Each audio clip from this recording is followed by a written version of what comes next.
বিসমিল্লাহির রহমানির রহিম।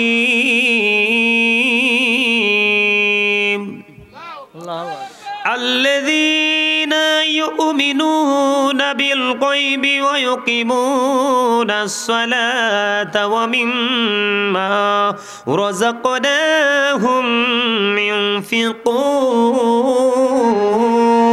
আল্লাহু আকবার।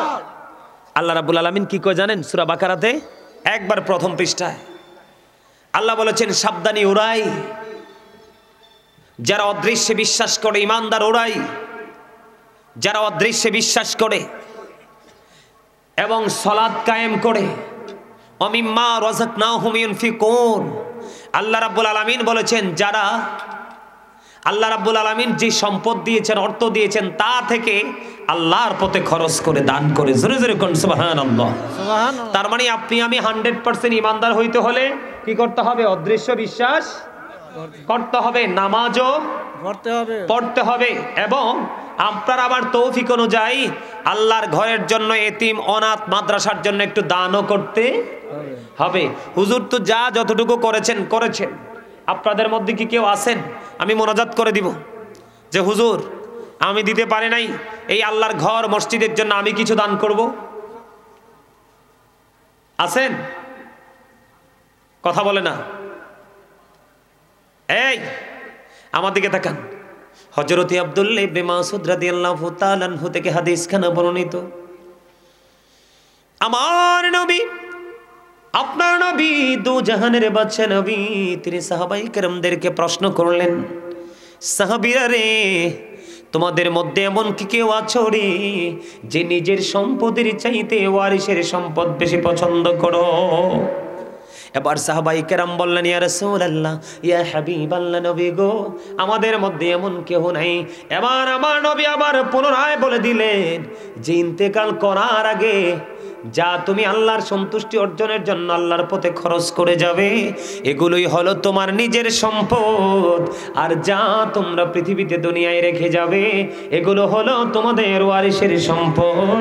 যদিও তোমার উপার্জিত সম্পদ, এগুলোতে তুমি মৃত্যুবরণ করার পরে আর মালিকানা দাবি করতে পারবা না। আমার কথা কি আপনাদের বুঝে আসছে?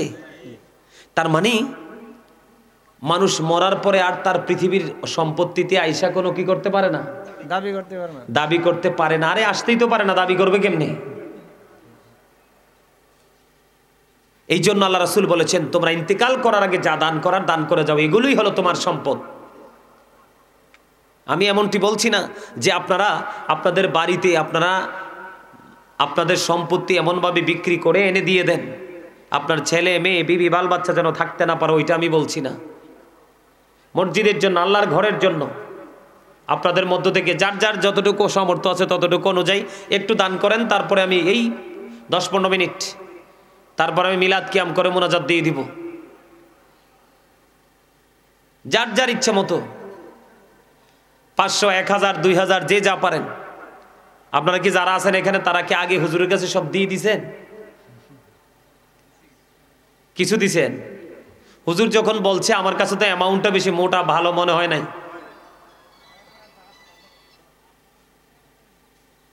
ঠিক আছে, আসো আসো। আরে মসজিদের জন্য দান করো। এই মসজিদ তোমাকে কিয়ামতের দিন রিসিভ করবে। কি করবে? সুপারিশ করবে। এই দেখছেন, এই যে আমার এক ছোট ভাই এরশাদ, আল্লাহ গো আমার ছোট ভাই এরশাদকে তুমি কবুল করে নাও।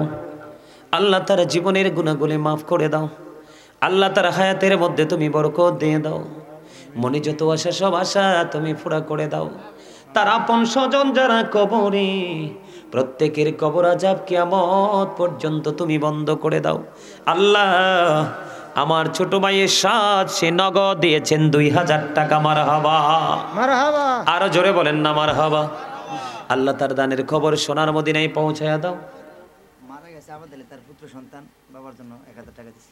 মারা গেছেন আবেদ আলী। আল্লাহ গো একজন ব্যক্তি মরহুম আবেদ আলী, ওনার আওলাদ, ওনার সন্তান ওনার জন্য দিয়েছেন নগদ 1000 টাকা। আল্লাহ তার বাবাকে তুমি কবুল করো, বাবার কবর আযাব তুমি বন্ধ করে দাও, বাবার জীবনের গুনাহগুলি মাফ করে দাও। আপনি আল্লাহ গো, আমার এক চাচা আব্দুল জলিল তিনি দিয়েছেন নগদ 500 টাকা। মারহাবা, আল্লাহ কবুল করো, মঞ্জুর করো, দানের খবর সোনার মদিনায় পৌঁছায়া দাও, এই দানের ওসিলায় জীবনের গুনাহ মাফ করে দাও। আল্লাহ ওনার আপন স্বজন যারা কবরে, প্রত্যেকের কবর আযাব কিয়ামত পর্যন্ত তুমি বন্ধ করে দাও, আমিন। লেখন না, লুক আসেনি, রেনু মিয়া বোলার চর, তিনি দিবেন আগামী বছর মসজিদের জন্য 2000 আগামী বছর লেগে বসে দেখেন না, দিয়ে দিয়ে এর মধ্যে 2000 টাকা। মারহাবা, আল্লাহ আমার চাচাকে তুমি কবুল করো, দানের খবর সোনার মদিনায় পৌঁছায় দাও। আরেকজন মসজিদের জন্য নগদ দিয়েছেন 100 টাকা।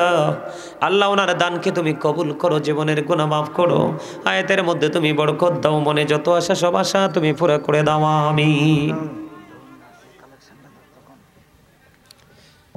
বন্ধু, এই দান কোনোদিন বিফলে যাবে না। দান করলে কোনোদিন ধন কমে না, দান করলে সম্পত্তি বৃদ্ধি হয়।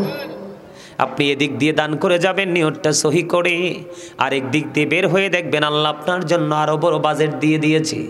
কারণ আল্লাহর হাবিব বলেছেন ইন্নামাল আমালু বিন্নিয়াত, মানুষের সবকিছু নির্ভর করে তার নিয়তের উপরে।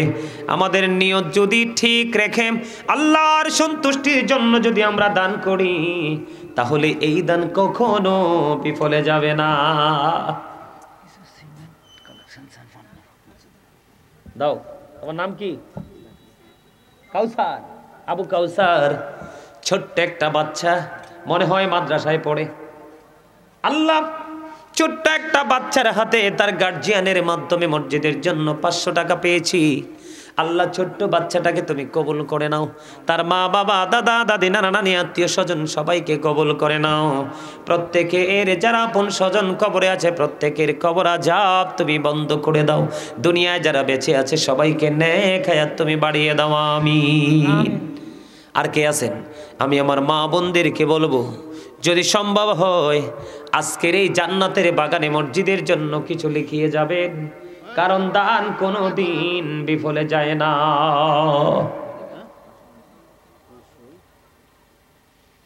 চাচা কি বলে?